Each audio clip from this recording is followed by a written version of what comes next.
반갑습니다. 경영자 그리고 직원 여러분, 경영자의 실력을 올리는 로빈 코치입니다. 오늘은요, 경력직 채용 시 반드시 확인해야 될 5가지. 여러분 어떠세요? 신입 뽑아 키울 것인가? 경력 뽑아서 세울 것인가? 그것이 문제로다. to be or not to be. 오늘 제가 까부네요. 어떠세요? 경력직 뽑을지 신입 뽑을지 고민 많이 되시죠? 웬만하면 주니어 뽑아서 세우고 싶죠. 처음부터 위에서 이렇게 꽂고 싶은 경영자는 없습니다. 그런데 경력직을 뽑았을 때 굉장히 중요한 포인트가 있는데요. 첫 번째, 언제 경력직 뽑습니까? 우리 회사에 없는 핵심 역량을 확보할 때. 생산을 시스템을 키웠는데 생산 시스템을 돌려본 사람이 없어요. 물류를 새로 개척을 했는데 물류를 좀 공장 창고를 만들었는데 물류 창고 운영해 본 사람이 없어요. B2B를 하다가 B2C 진출하려고 그러는데 B2C에 대한 DNA가 우리 조직 내에 없어요. 이럴 때는 우리 조직 내에 핵심 역량이 없다고 판단할 수 있습니다. 그럴 때는요, 기존에 있는 주니어들 아무리 들들 볶아도 안 나옵니다. 그런 거는. 이럴 때 경력직이 뽑아져서 우리 회사 내부의 어떤 영역에서 지식이 없던 것을 확 유입도 되고, 동시에 뭐도 돼요?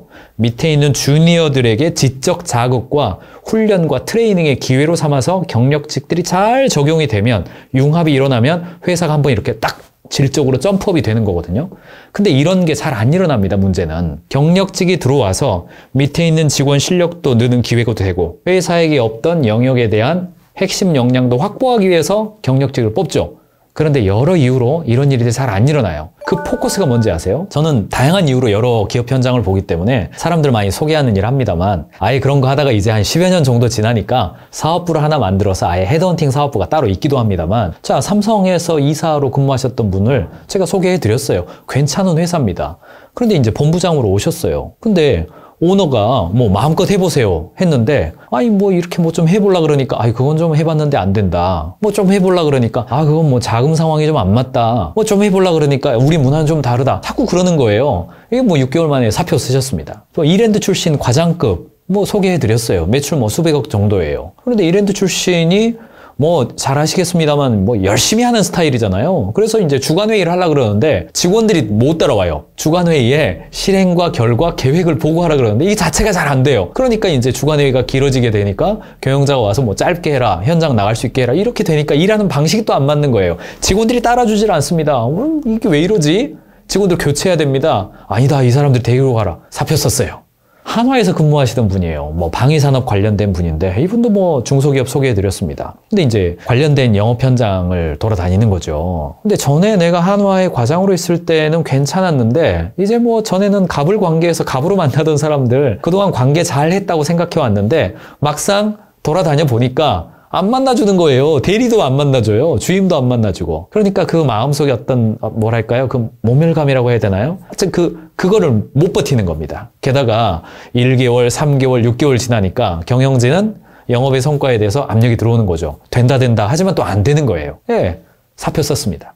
경력직들은 경력이라고 하는 것은요, 독특한 그 배경 속에서 성과를 내왔기 때문에 이 경력이 우리 조직에 들어와서 제대로 성과를 발휘할 수 있을지, 정말 함께 융합이 되어질 수 있을지 잘 보고 채용해야 되거든요. 그래야 없던 핵심 역량도 확보하고 내부에 있는 직원들이 성장할 수 있는 기회도 만들어주는 거죠. 어떻게 해야 됩니까? 첫 번째, 경력직을 뽑을 때는요, 그 사람이 시스템 속에서 성과를 낸 사람인지 개인이 전문성을 가지고 있는 사람인지 먼저 그것부터 잘 봐야 됩니다. 사람은요, 이렇게 대기업들은 시스템이 촘촘하기 때문에 그 시스템 속에서 그 시스템을 잘 운영하면 과장도 되고 부장도 되고 이사가 돼요. 시스템을 잘 운영한다는 말은 아래에 있는 사람들 관계, 리더십 잘 조직화했다는 뜻입니다. 그렇게 일했던 사람이 시스템과 조직화가 불비한 중견기업과 중소기업으로 오잖아요. 성과 내기 굉장히 어렵습니다. 그거. 스타일이 시스템적으로 성과를 내는 사람들은 그 시스템이 없는 조직으로 왔을 때 성과 내기가 굉장히 어렵습니다. 그래서 보셔야 될 게 있는데, 첫 번째 뭘 보셔야 되냐면 생산, 구매, 영업, 물류, 디자인, 기획, 여러 영역에 분야 전문성을 가지고 있는가, 그거 보셔야 됩니다. 경우에 따라서 대기업의 임원이라 하더라도 분야 전문성이 없는 채로 임원이 되는 경우도 있습니다. 왜냐? 시스템을 잘 관리한 걸로만으로도 임원이 되기도 하고 리더십만으로도 임원이 되기도 하거든요. 그래서 경력직, 우리 조직보다 시스템이 잘 정비된 조직에서 경력직들을 좀 영입할 때는요, 그 개인이 가지고 있는, 우리가 기대하는 그 분야 전문성을 가지고 있는가를 잘 보셔야 됩니다. 분야 전문성은요, 자, 생산이다. 그러면 생산에 관련된 구체적인 아이템에 대한 지식입니다. 물류다. 그러면 물류의 비용을 절감하는 지식이 그 개인이 가지고 있는가?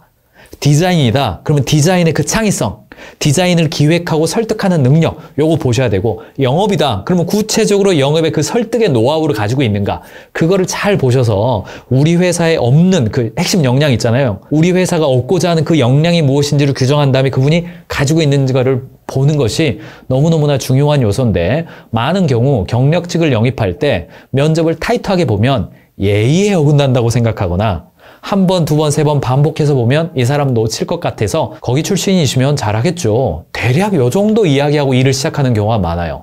네, 사표 씁니다. 아까 이야기했던 그런 사례로 가게 돼 있거든요.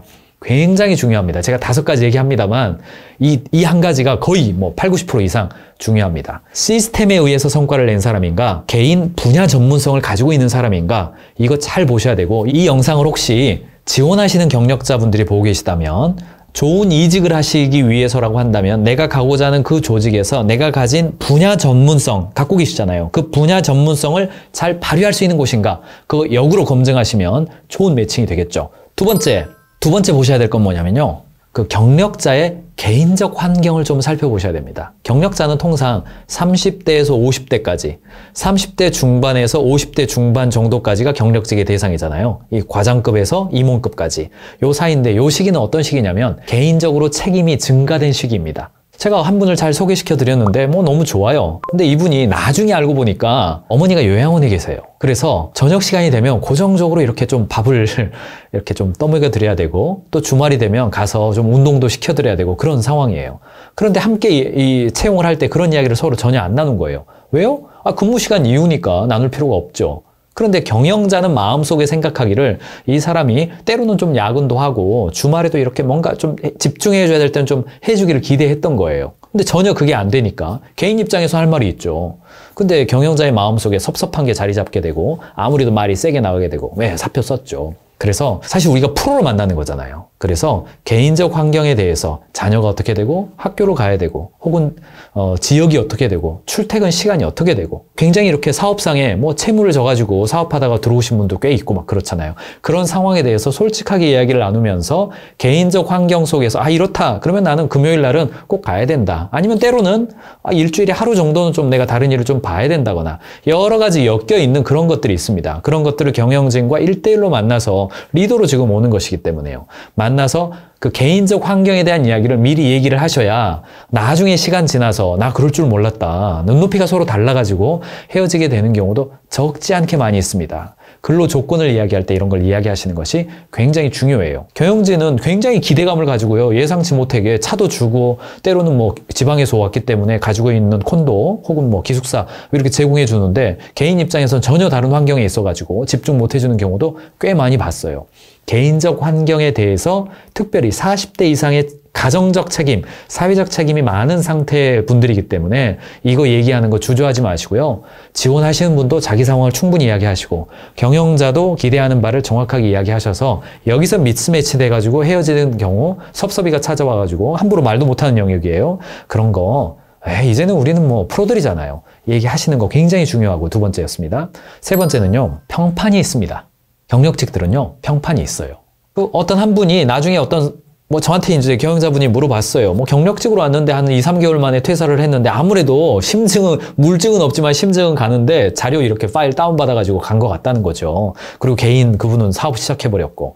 근데 알지 못하는 거예요. 그래서 나중에 그 전 직장에 이렇게 알무로 물어봤더니 그 전 직장에서도 약간 문제가 있었던 분이었던 거예요. 좀 안타깝죠. 평판을 확인할 루트는 가능하면요, 이렇게 헤드헌팅 회사에게 의뢰를 하면 평판 조사까지도 해주는 경우 있습니다. 꼭 이렇게 사람 채용하는 것만 헤드헌팅 회사가 하는 게 아니죠. 이 사람에 대해서 평판 좀 조사해 주세요. 그러면 이렇게 관련돼서 데이터베이스 근거해가지고 조사해 주기도 해요. 때로는요, 지원자에게 직접 물어봐도 됩니다. 면접 때 당신에 대해서, 당신의 평판에 대해서 얘기해 줄 수 있는 사람 서너 명 정도만 나한테 얘기를 해달라. 그럼 이렇게 전화하겠다. 그러면 당사자도 내가 말했으니까 말 잘해줘 하겠죠. 그리고 전화하면 말을 잘해주더라도 들어보면 알죠, 어떤 느낌인지. 그 다음에 질문을 잘해야 됩니다. 이분을 추천하신다면 어떤 이유 때문에 추천하시겠습니까? 이분이 평소에 잘하는 건 어떤 겁니까? 이분을 만약에 채용하신다면 직접은 채용하시겠습니까? 이렇게 질문들을 잘 만들어서 하면 이렇게 구체적인 내용들을 알 수 있고요. 또 강점도 많이 확인할 수가 있게 됩니다. 평판조에 한두 명한테만 해봐도 아, 이 사람 뽑아야겠다, 뽑지 말아야겠다. 금방 나옵니다. 잘 해보시고요. 네 번째, 일종의 그라운드 룰인데요. 다른 영상을 통해서 3호 카드를 작성하세요 했던 기억이 있습니다. 3대 가업, 5대 과제. 요거 양식도 드리고 그랬잖아요. 이 일종의 그라운드 룰인데요. 내가 이 사람에게 기대하는 성과라는 게 있습니다. 그 성과에 대해서 내가 기대하는 건 어느 정도고, 그 다음에 언제까지 기다려줄 수 있는지, 내가 잘은 모르겠지만 이 영역에서 성과를 어느 정도부터는 좀 내줄 수 있는지에 대해서 어느 정도 한 3개월, 6개월 혹은 그거 예측하기 어렵다. 그러면 2주 정도 시간을 주시고 성과 보고서, 성과 계획서를 한번 좀 제출해 주세요. 거기에 맞게끔 할게요. 이런 거. 그 다음에 출퇴근 시간, 경비 사용, 법인카드 사용, 그 다음에 판관비 사용의 어떤 맥시멈, 전결의 어떤 규정, 이런 것들 있잖아요. 이런 거에 섭섭이가 와요. 그래서 간단하게 이런 그라운드 룰들, 당신이 여기서 일을 할 때 제가 도와줘야 될 사소하지만 요소는 어떤 것들이 있습니까? 이렇게 물어보시고 잘 들으셔가지고요. 저는 이렇게 헤어질 때요, 보면 딴 것 때문에 헤어지는 게 아니에요. 뭐 법인카드 20만 원만 쓰라 그랬는데 30만 원 썼다. 어디 가서 뭐 1차만 하라 그랬는데 2차 했다. 뭐 골프를 치러 갔다. 뭐 이런 걸로 섭섭해가지고 나중에 헤어지더라고요.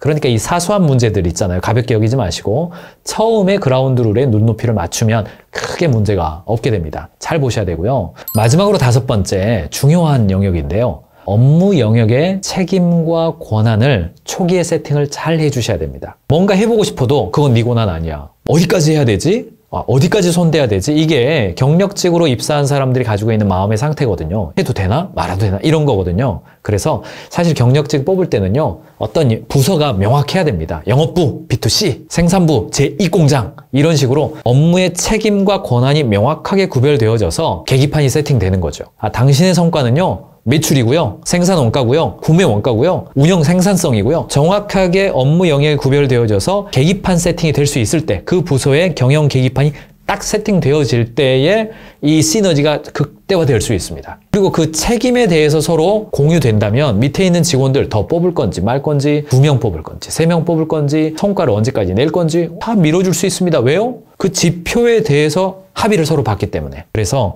경력직을 뽑을 때는요, 책임의 권한과 한계를 명확하게 주시고 기대하는 성과 영역에 이 어떤 카테고리를 정확하게 나누어 주셔야 경력직 채용의 성공인지 실패인지 잘 확인할 수가 있는 것이죠. 5가지 제가 말씀드렸으니까 잘 기억하면서 해보시고요. 경력직 채용은 어떤 의미에서 경영자의 실력을 증명할 수 있는 기회이자 혹은 위기이기도 합니다. 경력직 채용해가지고요, 직원들 위로 이렇게 앉혔는데 그 사람이 경우에 따라서 뭐 이렇게 막 가지고 나가거나 막 분위기 흐리고 나가버리거나 그러면 누가 데미지예요? 리더십의 데미지가 오잖아요. 그러니까 경력직을 채용할 때에는 제가 말씀드렸던 조건, 확인해야 될 사항 잘 확인하셔가지고 한 명 뽑을 때 진짜 이 사람 신중하게 뽑는다. 직을 뽑았으면 진짜 성과 내게 내가 도와준다.